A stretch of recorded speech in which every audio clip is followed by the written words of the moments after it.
24 अप्रैल बरूथनी एकादशी के दिन अगर आप चुपचाप गाय को एक छोटी सी चीज खिला देते हैं तो 1 महीने के अंदर अंदर आपके जीवन में बहुत बड़ा बदलाव आ सकता है।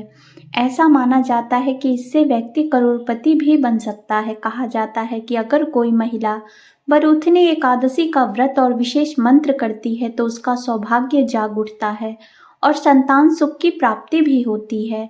यदि इस खास दिन पर गाय को एक विशेष चीज खिला दी जाए तो जन्मों जन्मांतर की गरीबी भी खत्म हो सकती है। वास्तव में यह उपाय करने से भगवान श्री हरि विष्णु और माता लक्ष्मी की विशेष कृपा प्राप्त होती है और व्यक्ति का भाग्य चमक सकता है।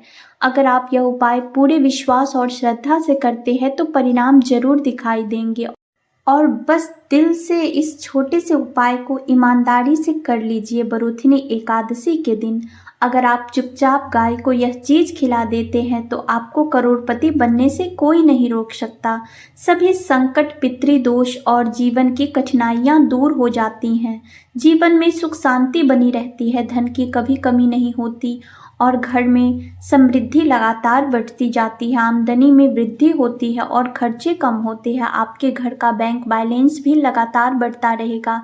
सारे दुख दर्द और परेशानियां दूर हो जाएंगी। यदि आप यह खास चीज चुपचाप गाय को खिला देते हैं तो तुरंत गरीबी आपके जीवन से खत्म हो जाएगी। ऐसा व्यक्ति राजाओं जैसा जीवन जीता है क्योंकि गौ माता में 33 कोटि देवी देवताओं का वास होता है और उनकी कृपा से जीवन में कभी किसी चीज की कमी नहीं रहती। व्यक्ति के घर में अन्न, धन और वस्त्रों का भंडार हमेशा भरा रहता है। बरूथनी एकादशी के दिन यदि यह उपाय कर लिया जाए तो जीवन में गरीबी नाम की चीज नहीं बचती। तो दोस्तों, अब सवाल उठता है कि गाय को क्या खिलाएं और यह उपाय कैसे करें। लेकिन उससे पहले यह बताना जरूरी है कि बरूथनी एकादशी है कब।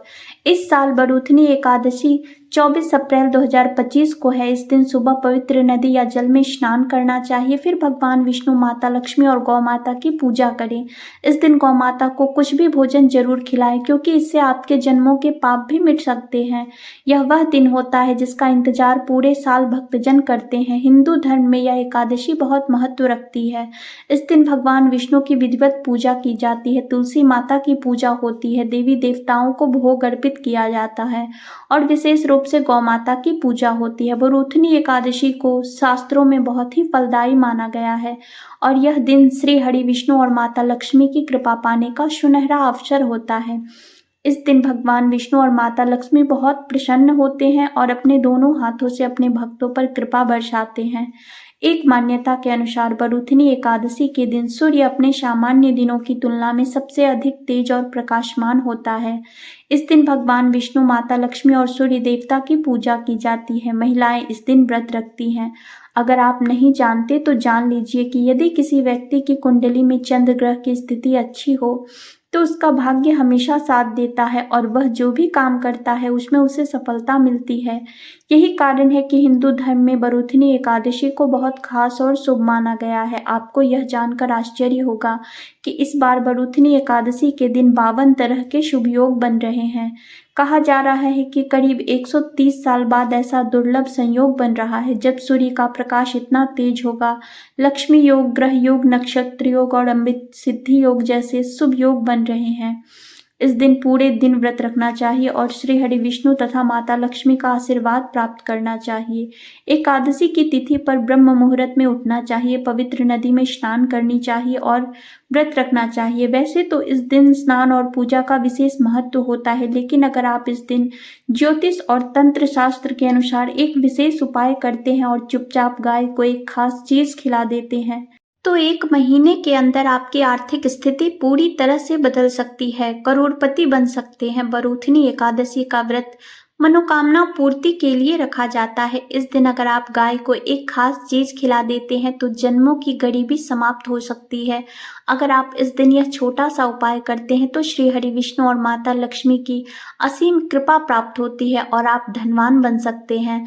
इस दिन सभी भक्त भगवान विष्णु और माता लक्ष्मी और गौ माता की पूजा करते हैं और उन्हें कुछ न कुछ अवश्य खिलाते हैं। अब आप सोच रहे होंगे कि ऐसा क्या खिलाना है जिससे भगवान प्रसन्न हो। आपने देखा होगा कि दिवाली, धनतेरस या एकादशी की पूजा में लोग गौ माता को भोग लगाते हैं और उसमें से उन्हें कुछ न कुछ खिलाते हैं। आम तौर पर 2 पूड़ियाँ ज़रूर खिलाई जाती हैं। आपको यह उपाय बरूथनी एकादशी वाले दिन ही करना है। साथ ही सूर्य देव को जल अर्पित करना है और विधिवत पूजा करनी है। इस बार की बरूथनी एकादशी इसलिए भी विशेष है क्योंकि इस वीडियो में हम आपको गौ माता से जुड़े एक खास उपाय के बारे में बताने जा रहे हैं, जिन्हें करने से आपके जीवन के सारे दुख, दर्द और परेशानियां दूर हो सकती हैं। अगर किसी काम में रुकावटें आ रही हैं तो वह भी खत्म हो जाएंगी। यह कहा जा सकता है कि आपके जीवन में सुख समृद्धि आएगी और पैसों से जुड़ी किसी भी प्रकार की परेशानी नहीं रहेगी। अगर आप यह उपाय करते हैं तो आप धन प्राप्त करने योग्य बन जाएंगे और आपके घर में हमेशा सुख समृद्धि बनी रहेगी। धन और वस्त्र की कभी कोई कमी नहीं रहेगी। आपको यह भी बता दें कि इस होली पर भगवान विष्णु के साथ साथ हनुमान जी, मंगल देवता और शनिदेव की भी पूजा जरूर करनी चाहिए।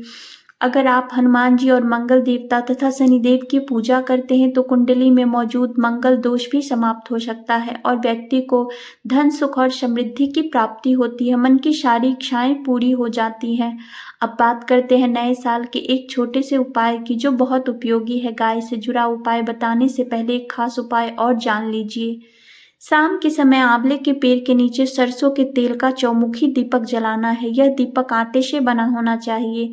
दीपक में 4 बत्तियां लगानी है और उसमें लाल कलावे की बाती डालें। दीपक में सरसों का तेल डालें और बीच में 2 साबुत लौंग भी रख दें।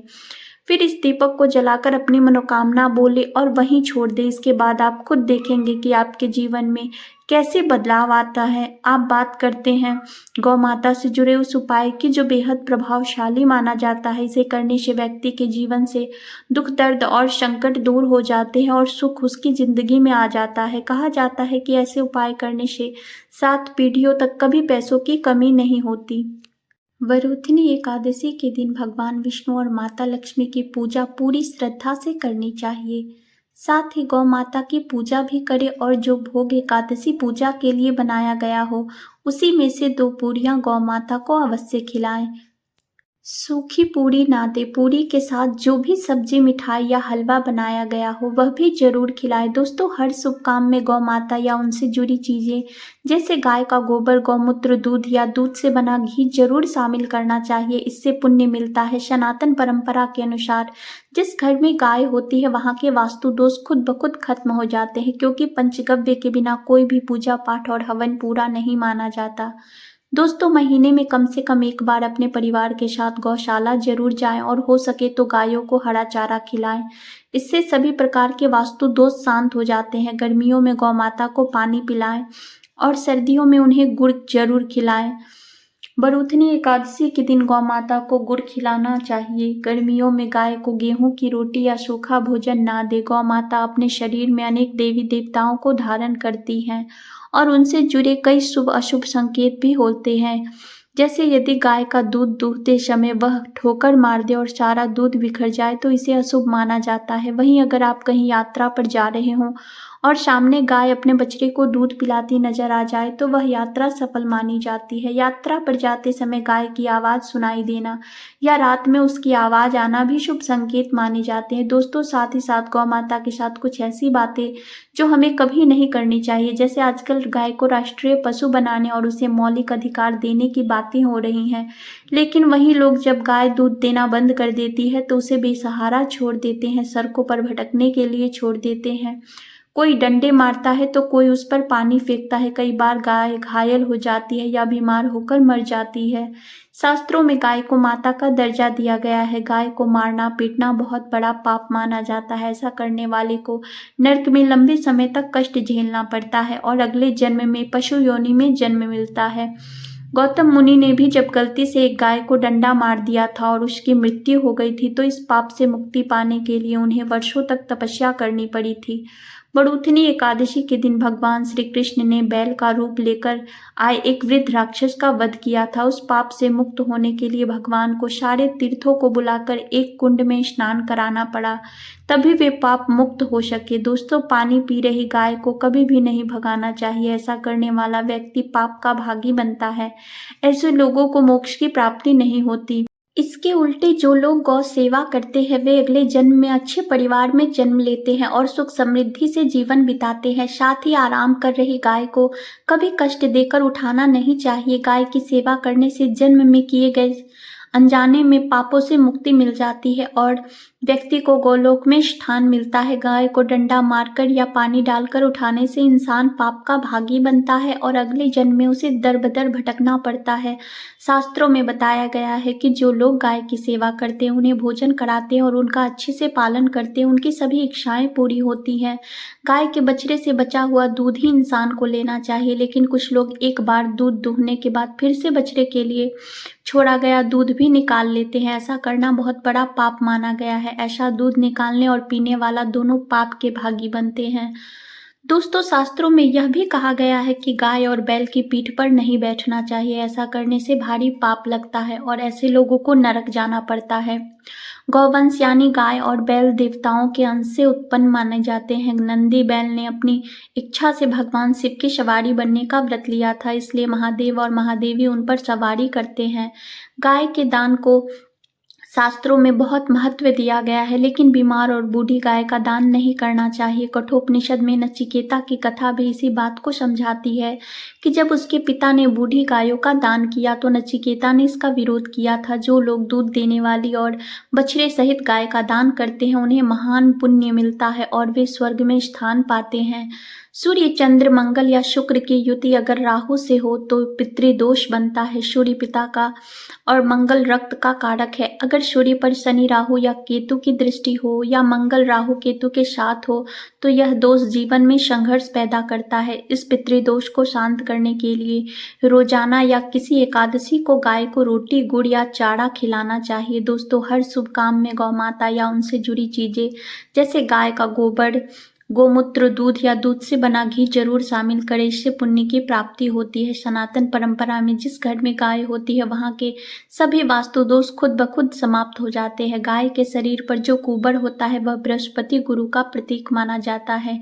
यदि किसी की जन्म कुंडली में बृहस्पति नीच राशि मकर में हो या अशुभ अवस्था में हो, ऐसे में शिव मंदिर जा रहे हो तथा रास्ते में सामने से गाय आती दिखाई दे तो उसे अपनी दाहिनी ओर से जाने देना चाहिए। इससे यात्रा सफल होती है और साथ ही साथ यह संकेत भी जान ले, यदि आप यात्रा पर जा रहे हैं और रास्ते में आपके सामने गाय आ जाए या फिर गाय अपने बछड़े को दूध पिलाती हुई दिखे तो समझ जाइए कि आपकी यात्रा जरूर सफल होगी। जिस घर में गाय होती है वहाँ के वास्तु दोष अपने आप समाप्त हो जाते हैं।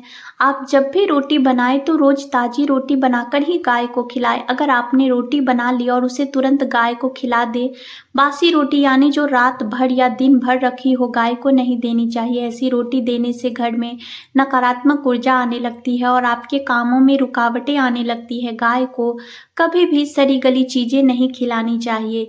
जैसे कई बार सड़े गले फल या सब्जी सड़ जाती है तो कुछ लोग सोचते हैं इसे गाय को दे दे। ऐसा नहीं करना चाहिए। ऐसा करने से अशुभ फल मिलते हैं।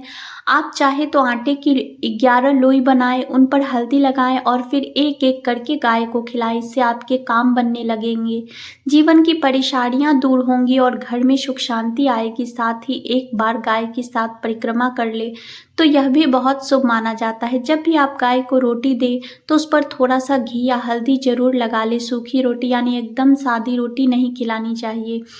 कुछ न कुछ लगाकर ही देता, चाहे वह हल्दी हो, मिश्री हो या घी। जी हाँ दोस्तों, यह कुछ आसान उपाय हैं जिनका ध्यान रखना बहुत जरूरी होता है।